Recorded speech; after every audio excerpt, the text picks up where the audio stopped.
Okay, ito yung binili ko sa Shopee. Ang gagawin ko ngayon, i-ano ko muna, i-disinfect. So, kaya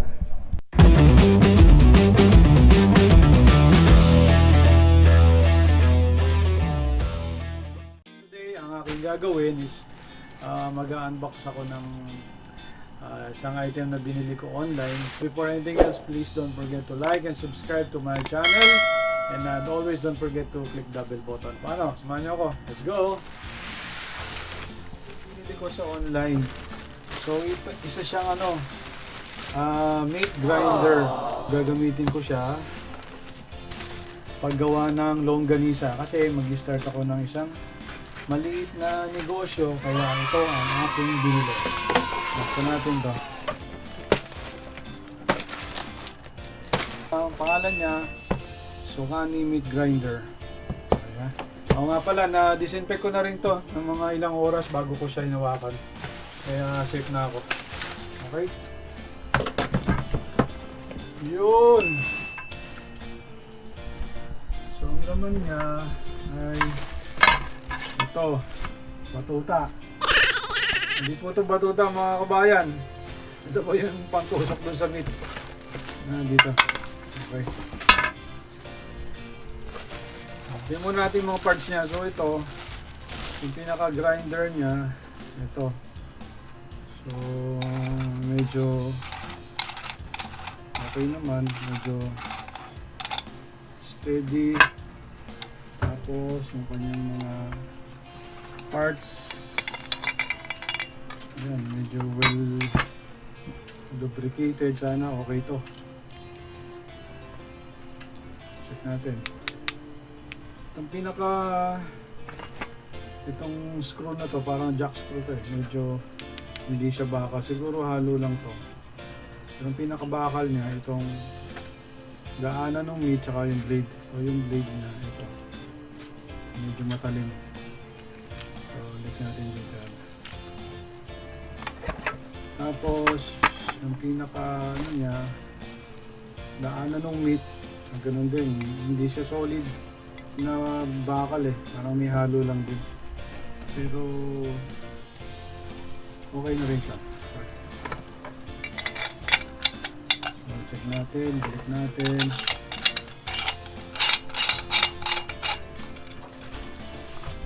Ayan. Ayan natin itong gunting. So ito yung isang pyesa niya, yung daanan ng karne. Ayan. Tapos ito yung pantupok ng karne. Hindi po siya batuta pero plastic.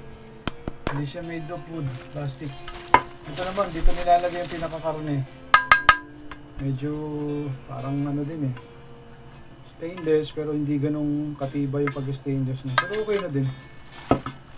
Tapos yung pinakamotor niya, ito, yan siya. So nakakarton siya para well protected. Lagay natin dito. Kasi ito ang pinakakatawan ng ating machine. Yan.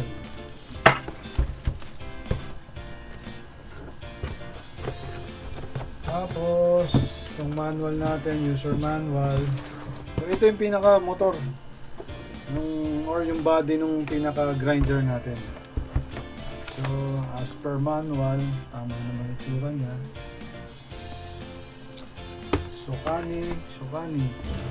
So this is a 220 to 240 volts, 50-60 Hz, 3,200 watts na motor. So applicable sa Pilipinas to, itong grinder na to. So magagamit natin siya. So yung manual niya, sabi dito, ito. So lahat nung ating hinahanap kanina, nandun naman siya. Satisfied. Okay, ito naman, assembling. So nandito yung pag-assemble. Nandun yung mga parts niya. So ang gagawin natin ngayon, i-assemble na natin yung mga parts niya. Tingnan natin kung mag-fit lahat Okay, so una natin kakabit. So yung manual para sa procedure, tamang procedure, basahin nyo na lang dito. Okay, so ang gagawin natin is ipipit natin to. Yan, ipipit natin to dito. So ang pagpit niya, medyo ito patagilid. Para ka lang nagpipit ng LPG rito. Okay. Pagkapasok, turn to the left or counterclockwise. Yan, yun. Kita nyo, nag-click. Pag tanggal niya, pindutin nyo lang ulit to. Tapos clockwise. Okay. Pagpasok, push. Pag bumaba itong button, tapos may marinig kayong click. Yun. Okay. So, make sure tight yung mga ano natin.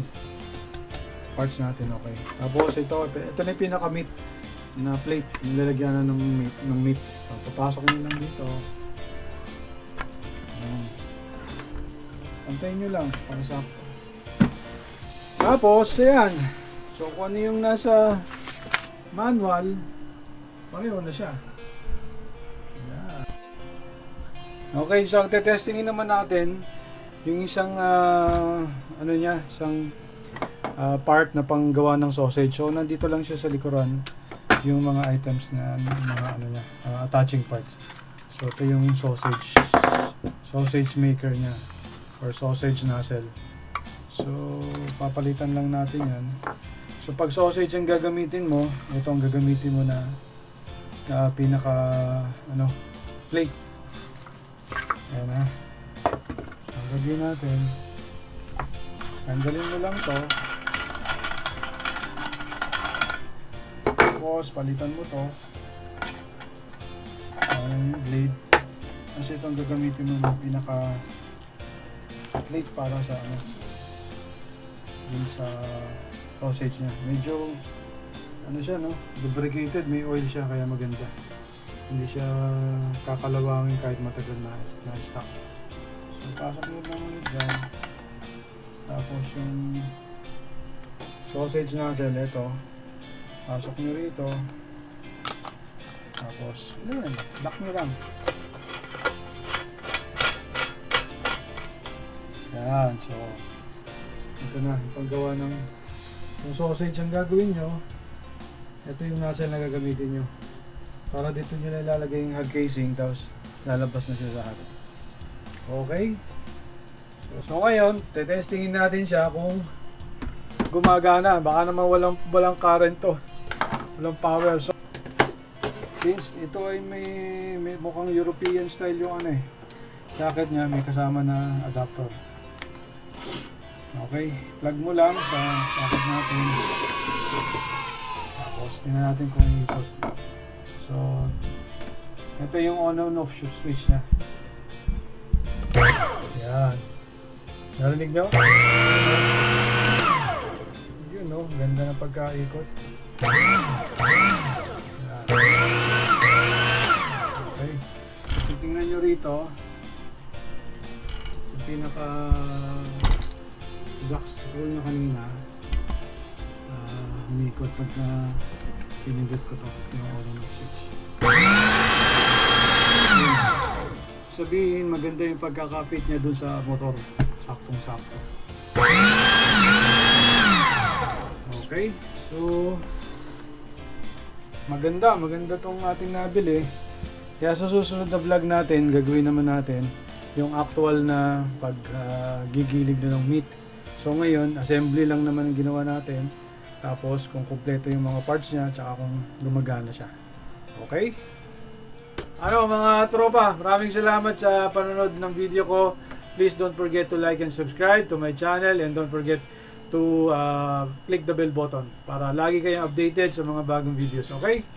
So paano? Gagamitin ko na to ha. Paggawa ng longganisa, please bumili naman kayo sa akin ha, pag nakagawa na ako. Okay? Thank you.